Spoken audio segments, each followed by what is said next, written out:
Hey everybody, it's Anna and welcome back to my booktube channel. If you're new, hi, welcome. My name is Anna. I use she and they pronouns interchangeably, and this is a booktube channel where I just read and talk about basically whatever the heck I want. I'll have to work on that intro. I'm kind of changing it since I've now been doing this long enough. I think I welcome new people sometimes. So yeah, today is going to be the start of my October reading vlog. Unfortunately, I'm starting off the month a little bit sick with a cold. It's not COVID, thankfully. I've now tested 2 times and I'm not having the intensity of COVID symptoms that I had when I got it in the past. So thankfully it's a cold. It sucks, but I'm gonna be okay. And I've just been spending some time alternating between sleeping on the couch, trying not to panic about the baseball playoffs incoming, and hoping that the Mariners actually make it in this year. Fingers and toes crossed. And I've also been reading in between. And also, I have to show you Look at how cute my new little mug is. He's a little mummy. He's a little mummy with a brain made out of lemon tea, and then, yeah, my sickness accoutrements of cough drops. And so, yeah, I have finished one book this weekend, which is one that you will have seen if you watched my September reading vlog, because I did a mini haul at the end. And it's The Facts in the Case of the Departure of Miss Finch, which is a short comic by Neil Gaiman, Michael Zulli, and Todd Klein. I really liked this. It reminded me a lot of kind of a classic Edgar Allan Poe or Shirley Jackson short horror story. It's a pretty bloodless horror story, but it is deeply unnerving and unsettling. And I really enjoyed it. Sometimes, as you have probably heard if you've watched my videos previously, sometimes I have issues with Neil Gaiman's plotting or frequent lack thereof, but this story is actually plotted very well, and I think it's a good match for his writing of creepy and uncanny things. And then the next thing that's probably going to be the first book I finished this month is Cleat Cute, which is the 3rd book out by Meryl Wilsner. They're a non-binary, they're a non-binary sapphic writer that I was introduced to because of my romance book club read Something to Talk About, which was their first book. And then there's Mistakes Were Made, which is lovingly referred to as the MILF book among my queer friends, which I have not read yet. But Cleat Cute is a sapphic romance about 2 women's pro soccer players, one of whom is sort of the tighter-laced veteran who has been on the team, like the national team, since she was 16 years old, and the other of whom is like the young, sort of up-and-coming star. And yeah, we're taking a sip for my throat, the sake of my throat. It's pretty good. I think that it's a definite read, or a definite must read if you are interested in women's soccer at all, or just the premise of a romance set in the queerest sport in the world. I mean, it's got to be in the world, right? It definitely is in North America. And as a proud supporter of the OL Reign, the gayest team in the National Women's Soccer League, I'm just really enjoying this very much. There are a few things where, I think that the balance between sort of the spiciness and then the emotional scenes can be a little off sometimes, but for me, it's the perfect amount of spice. I'm really into the spiciness of this book. So well done, so well written. It's just that sometimes I think the emotional scenes can fall a little bit more flat by comparison, but again, that might just be personal preference because I am otherwise really enjoying it, and I think that the characters are well developed. So, yep, that's probably going to be the first book that I finish this month, and I will check back in next with whatever it is I pick up after. See you in a bit. Hi everyone, it is now October 16th, and it's been a minute since I did a check-in for this video. I wasn't really sure where to pick up with this because it's kind of heavy, but I guess we'll just, I'll just go ahead and start by acknowledging that it's really heavy and frightening times right now, given the situation that's going on with Israel and Palestine.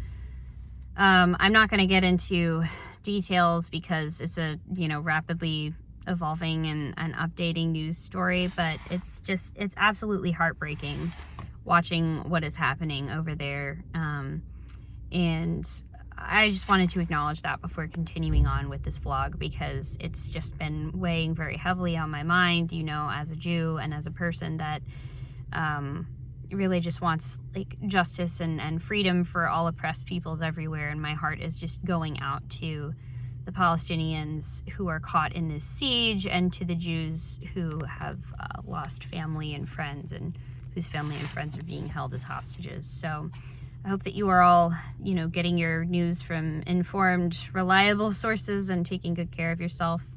I do have a list of resources for kind of just helping to support the victims of this ongoing war, pinned in my Instagram, so I'll link it there. But yeah, because this is an ongoing situation, I won't get into it too much, but I wanted to at least mention something about it. So I am going to keep talking about books because that was my original intent with this vlog, and because it's still been something that I've been, doing and enjoying a lot in spite of it. So I finished quite a few books recently. I don't have them with me, so I'm going to talk about them when I get back to my house. But I started recently reading Scarlet by Genevieve Cogman, which I picked up at the library quite randomly, actually. And I picked it up because I really enjoyed her Invisible Library series, which is kind of a fantasy, kind of a romance series that I read years ago when it first came out. And Scarlet, she returns to this fantastical kind of writing style that she has, but it takes place during the period of the French Revolution, except there are vampires. The metaphor is not even thinly veiled here about vampires and the aristocracy. And what I've learned about 50 pages in is that it's actually also kind of a retelling of the story of the Scarlet Pimpernel, which I absolutely love. It's impossible for me to not imagine like Marguerite as Jane Seymour from the movie, and I'm perfectly okay with this. I really, really love the story of the Scarlet Pimpernel. I'd highly recommend the film if you haven't seen it. So it's cool. It follows this young girl named Eleanor who has been working as a servant for many years, but really just wants to become like a dressmaker and somebody that's really good at her sewing. And she's now gotten put into the household of Percy and Marguerite, and they are trying to get her to, I know what it is. They're basically trying to get her to help them smuggle some people who are in danger out of France. And she's like, I guess anything is better than the terrible household where I was working. So sure, I will pretend to be a French aristocrat and basically cause a distraction so that you can rescue some endangered children. So I think it's going to be a really fun read. I'm looking forward to it. And I'll check back in with some of the other stuff that I have finished this month when I get back home. I know that the photos are a little bit weirdly cropped at this point, but I did go get my hair cut, and when the stylist asked me how I wanted it done, I said, go nuts. So I have this cool, like, semi-straightened 1960s bob looking thing. Hi, I am using slightly a different background right now because the floor in front of my bookshelf is covered with a bunch of other books for a project that I'm working on for work. So you have me here on my little reading fainting couch, which I enjoy quite a lot. So yeah, I figured I would come check in on a little reading update of what I have going on. It's October 20th. I was like, I can't remember what even day it is. And it's also like the first day that it's proper cold enough in this little basement room I call my office to pull out my space heater. So if you hear that whirring in the background, it's because I'm cold and I want to be warm. So yeah, I forgot completely that I never talked about this one book that I finished earlier this month. And I think that's because I actually read the majority of it in September and not October.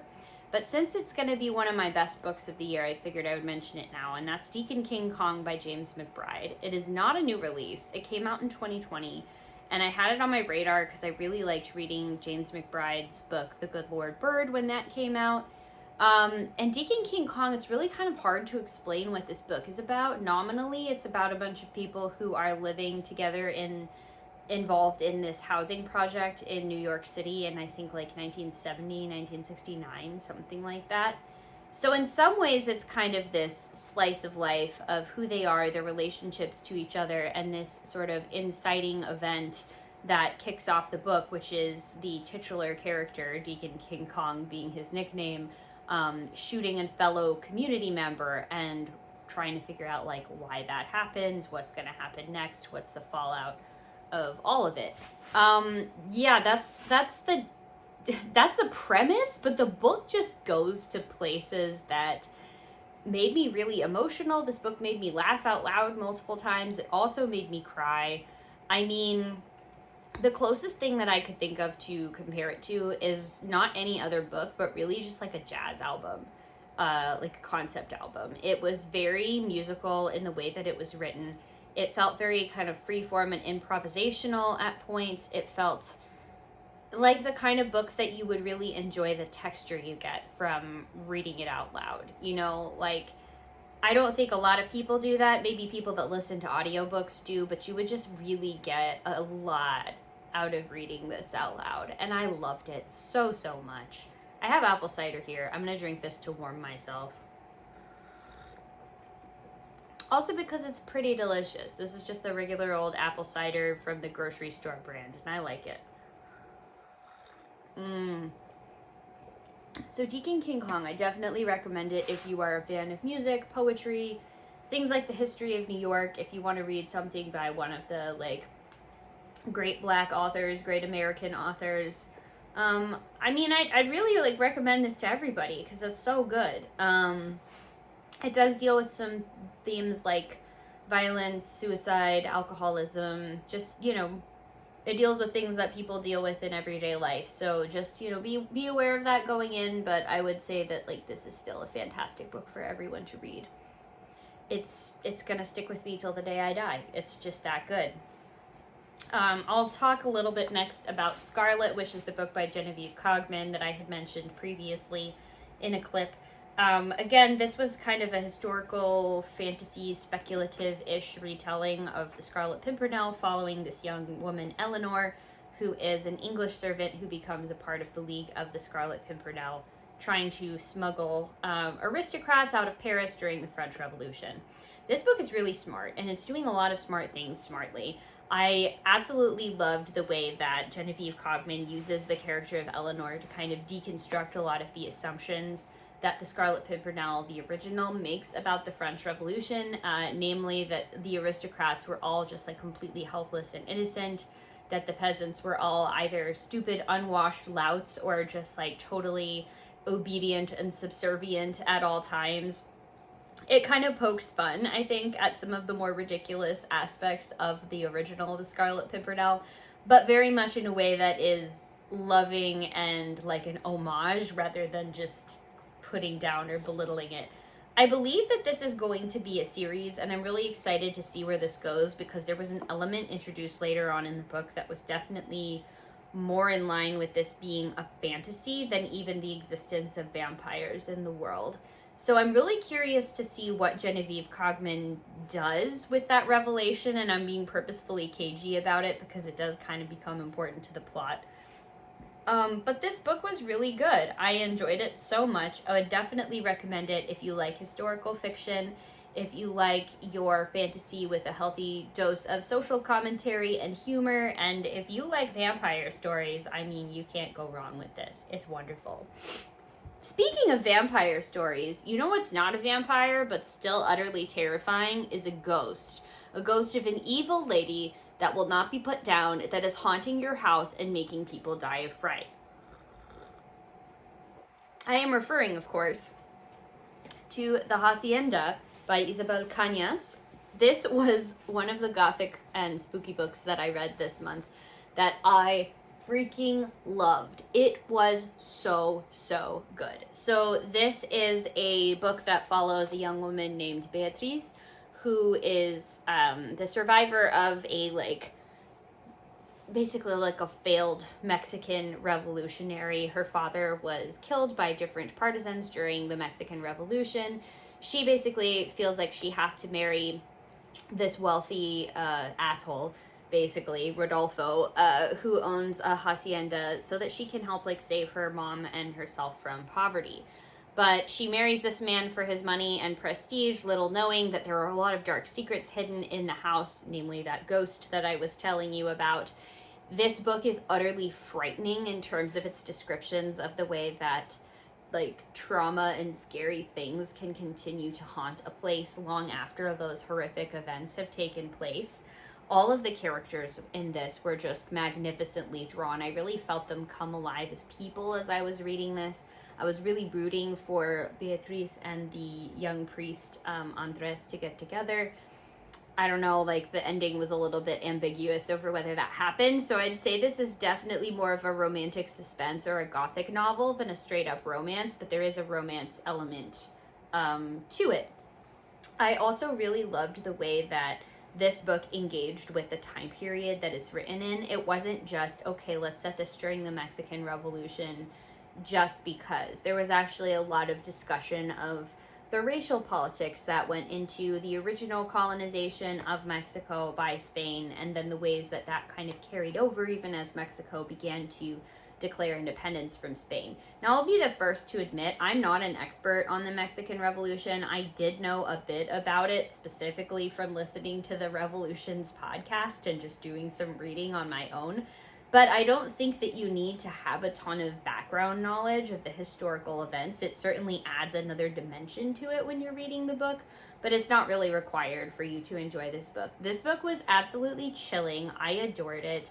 And it made me actually go and pre-order the author's newest book, Vampires of El Norte, which just came out before I even finished this one. So I have that upstairs. It's waiting for me. It's super awesome.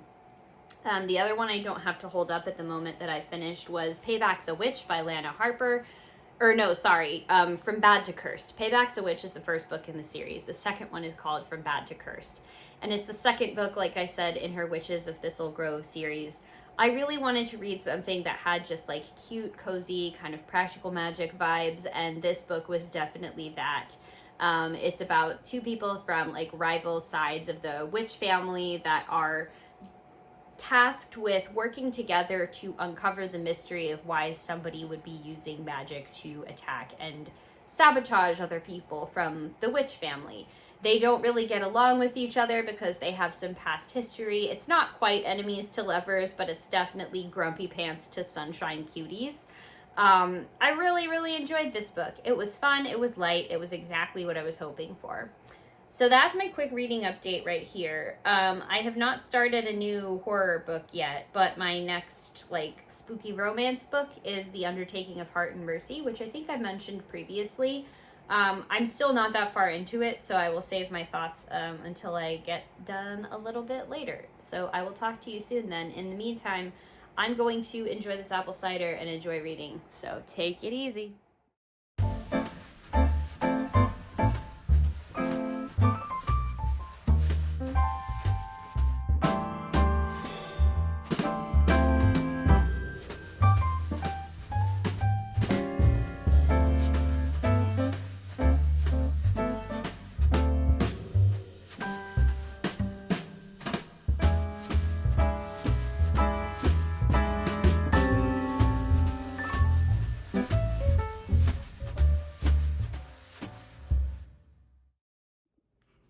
Hello, please don't mind the weird angle. I'm trying to avoid getting completely washed out by the lights over here, but it's just not working. And this is not a reading update because this is just the next day, 21st of October. But I did have a kind of mini little book haul surprise thing that I had meant to do, but I forgot to film when I actually went shopping. So I went to Half Price Books a little bit ago and I picked up some books that I had been wanting to read or just add to my collection that were pretty cheap. And then I found the absolute mother load of tabletop RPGs. So we'll go for the books first and then I will walk you through the RPGs. So first up, I picked up Light of the Jedi by Charles Soule, which is a Star Wars The High Republic book. I have been told that this is a book series that I will really like, and I haven't read any of the like modern / new Star Wars novels, so I'm really curious to see what this is like and see if I'm interested in it. If this is a series I want to keep up with, we shall see. I also bought a paperback copy of Victory is Greater Than Death by Charlie Jane Anders. This is a book that I have already listened to on audio, but I really liked it and I wanted to have a paper copy of it because I'm slowly collecting all of her different ones. And I think this is yeah, this is the UK paperback copy, so it looks really different, but you know, same thing. And I think this was like $5, which is really good. And then I also randomly found another Neil Gaiman comic that I don't have, that I haven't read, which is Snow Glass Apples by Neil Gaiman and illustrated by Colleen Duran. And this looks like a cool fairy tale looking dark comic that I think I'll add to my rotation for reading my more dark and gothic books for this month. Okay, so now I got super lucky when I was at the shop, and this is one of those things that I still don't understand how this worked, but I found it. If you're familiar with the history of RPGs at all, you've probably heard of Flying Buffalo. They were this company that like cropped up in the 70s, 80s. They must have cropped up in the 70s, but they published through the 70s and early 80s this like kind of knockoff D&D game called Tunnels and Trolls. And I found 2 of the original solo dungeons written by Ken St. Andre. So this is the Arena of Kazan and the Death Trap Equalizer dungeon. These are pretty like tongue-in-cheek, irreverent books, and you will probably see it either shortly before this video goes live or right after this video goes live. I did a solo playthrough of a Call of Cthulhu campaign. And these were some of those like early solo dungeon game book things. I cannot believe I found the originals of these, and I'm definitely looking forward to streaming them. I also picked up a couple D&D 4th edition books, not because I'm planning to play with them, but because I think they're good like examples of game design and I want to read them. So I picked up Song and Silence, which is a source book for bards and rogues, and then I also picked up this classic, which is the Stronghold Builders Guidebook. This is one that has been like recreated and homebrewed extensively for 5th edition. A lot of people really liked the concept behind building strongholds, either for the player characters themselves to make use of or for the DM to use to torture their players. So this is a classic. I was really happy that I was able to pick up a used version of that. And then also the last thing that I picked up was the Basic Fantasy role-playing game. Again, this is kind of a tongue-in-cheek, almost hipstery version of a D&D style game, and I'm looking forward to messing around with this. This is a book that I have only previously read about but never actually had a copy of, so this is going to be really fun to look through. I mean, I just kind of love that some of these drawings just look like a kid drew a gargoyle, and some is like a black and white photo of a fish, and this is the monster manual, so this is going to be a fun time to go through. So yeah, I think technically speaking, those were part of my September book haul, which I think I put into my September video, and then for whatever reason didn't put these into my September video. Not entirely sure how that happened, but oh well, now you know.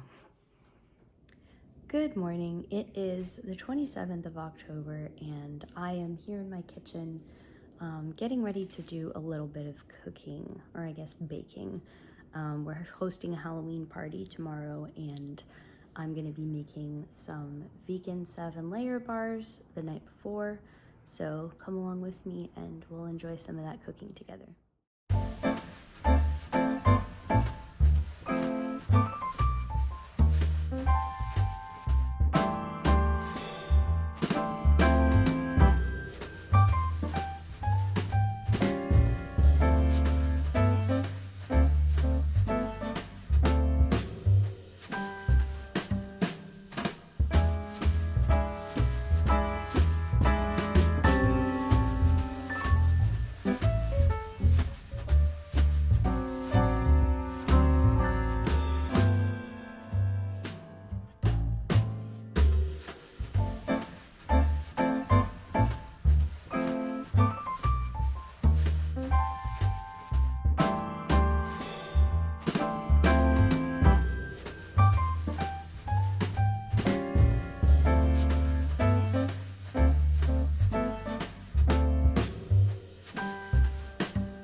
Hello, apologies for the lighting being really weird. It's just we're back to the season of Pacific Northwest lighting, and this is just how it works. So I just finished pulling my vegan 7-layer bars out of the oven, and we'll have to just wait until they cool off to see how they turned out.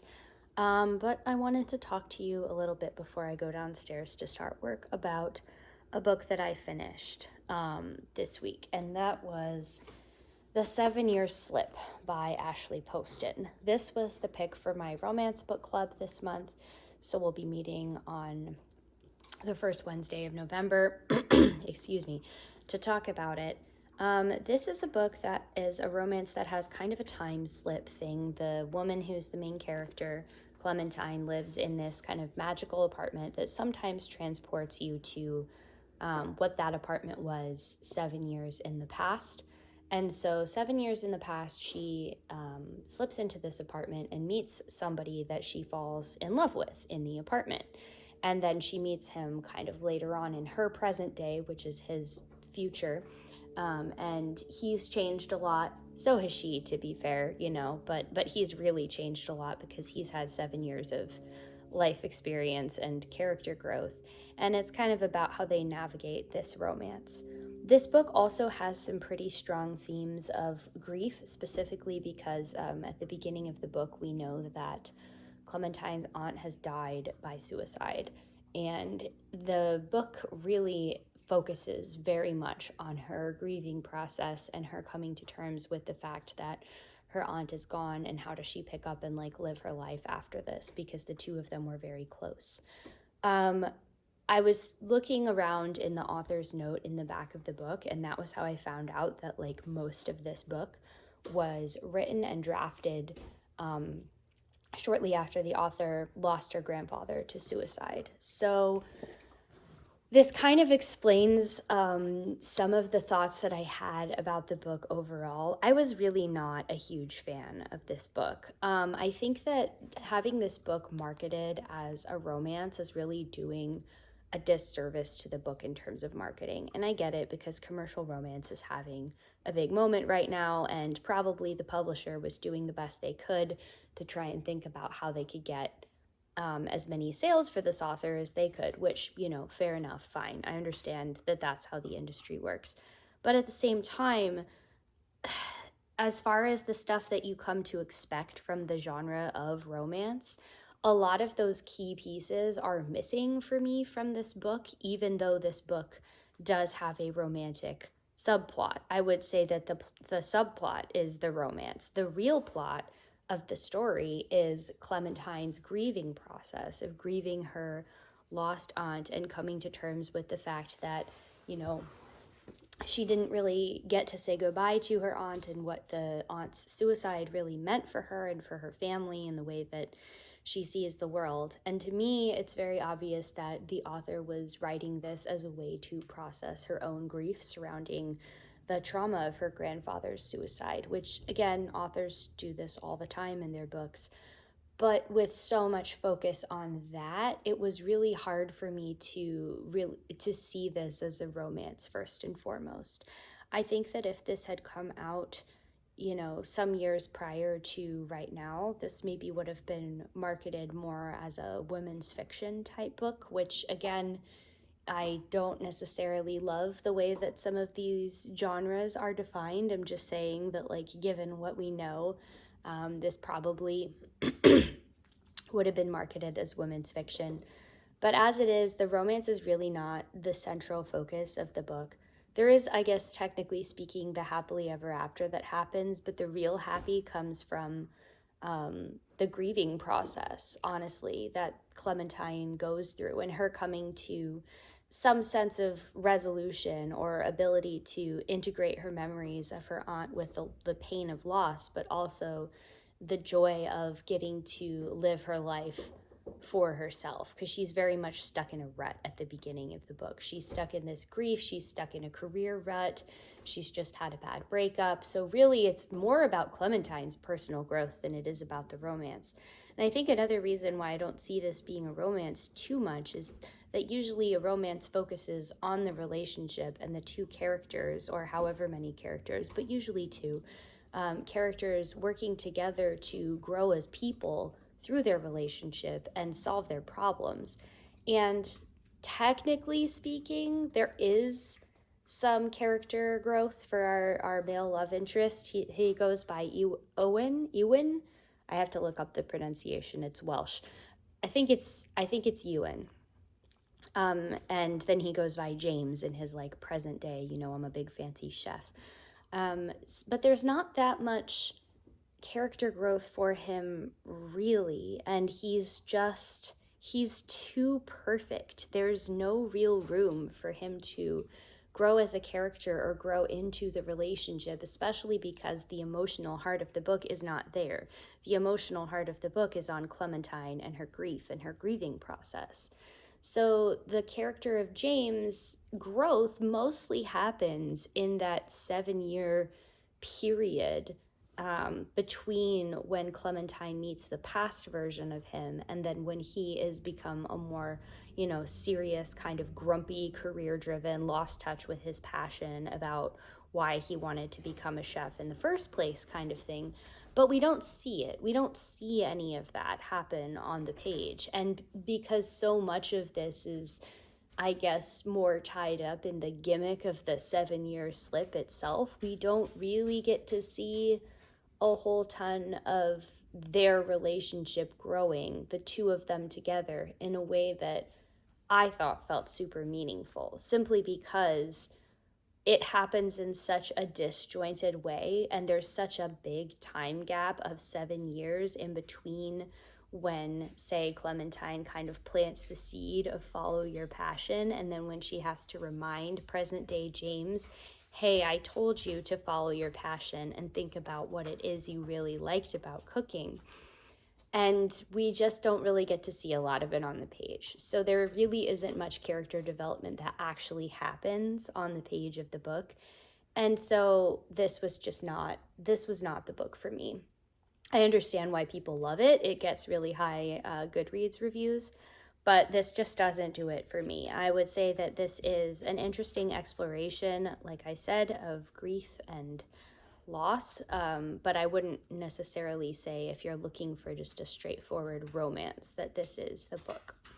So that was what I thought about my book club book. I guess another thing that I thought about it that I forgot to mention, but that really just irked me at the beginning, is a lot of Clementine's personality is described as her being very quirky and adventurous and spontaneous. And as I'm reading the book, I'm reading this story about how she is a publicist at this boutique travel book company in New York City. She lives in this amazing apartment that is just completely decked out. She doesn't seem to really have to deal with any of the financial pressures that we know this job puts on people. And I know some of this is because of the fantasy of the way that professions work in books, specifically romance books. Publishing is a very romanticized job in romantic fiction, whether it be romance novels or Hallmark movies. Publisher is a very romanticized job.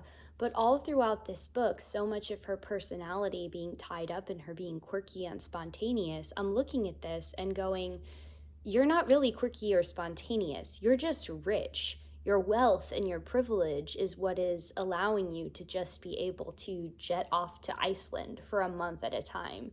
I guess you still have to have something of that adventurous spirit in here, but there was never any examination of excuse me, the amount of just familial wealth that would have had to exist for her to get the job that she has, given how much of publishing is, underwritten by unpaid internships. And then those unpaid interns, or young people living in New York for the job, are subsidized by wealthy families that can afford to pay their children's rent, or can afford, like the aunt does, to own an apartment in New York City. And that's where Clementine winds up living after her aunt passes away.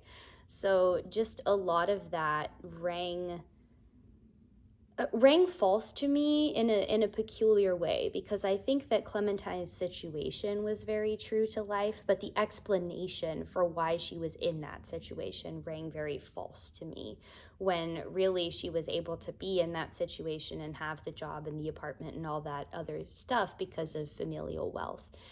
I get it, romance is not necessarily a place where that's going to be explored or critiqued in a thoughtful, in-depth way. But it just bothered me about the book because it made some of the character work and some of the characters' personality just ring false to me. So yeah, it was solidly meh. I will be passing this book on after the book club meeting is over. I'm still reading The Undertaking of Heart and Mercy.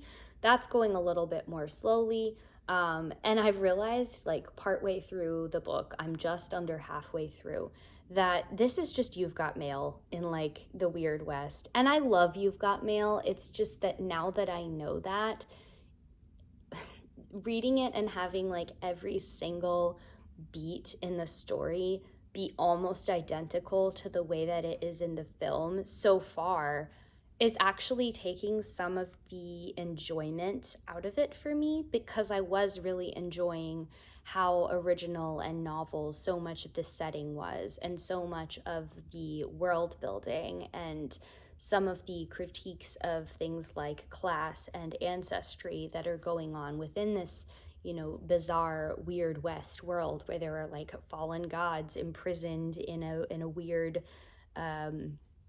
wasteland, basically. And then having the You've Got Mail plot line of it all, even though I love that film and I really like the conceit of that type of storytelling, is just kind of taking some of the excitement out of it for me, because I feel like I know what's going to happen, and then I can kind of see the book just trying to get to the next scene, that can be recreated from the film. So I'm still gonna enjoy reading it. I think it's just that a little bit of the shine is kind of worn off for me, unfortunately. Um, and I think that's it, yeah, in terms of reading updates. So I'm probably not going to finish The Undertaking of Heart and Mercy before the end of the month, but we'll see. I'll check back in and give you an update. And there you have it. I am just about ready to end my October reading vlog here. Thank you all so much for joining me on this journey of reading lots of spooky and scary books with some witchy romance thrown in, and I will see you in next month's video. Bye!